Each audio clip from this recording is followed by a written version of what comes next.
ਟੱਕ ਕਬਜੇ ਵਾਲੇ ਨੇ ਵੈਰੀ ਮੱਚਦੇ ਸਾਲੇ ਨੇ। ਬੈਠ ਪਿੱਛੇ ਬੋਲਣ ਲਈ ਮੈਂ ਕੁੱਤੇ ਆਪ ਹੀ ਪਾਲੇ ਨੇ। ਗੁੱਡੀ ਝਾੜ ਕੇ ਰੱਖੀਆ ਇੱਕ ਸਾੜ ਕੇ ਰੱਖੀਆ। ਹਾਏ ਮੈਂ ਵੱਡੇ ਬੈਲੀਆਂ ਦੀ ਤੁਰ ਤੱਕ ਪਾੜ ਕੇ ਰੱਖੀਆ। ਬਾਹਰ ਅੱਖ ਨਾ ਦੱਸ ਦੇਵਾਂ ਉੱਡਦੇ ਮੈਂ ਪਰਿੰਦੇ ਦਾ। ਉਹ ਕਦੇ ਪੈਰ ਨਹੀਂ ਛੱਡਦਾ ਅਲੜੇ ਪੁੱਤ ਛਿੰਦੇ ਦਾ।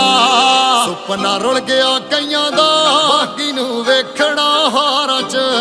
ਅਸਲੀ ਅਸਲੀ ਰੱਖੇ ਨੇ ਸੱਜਣ ਅਸਲੀ ਰੱਖੇ ਨੇ।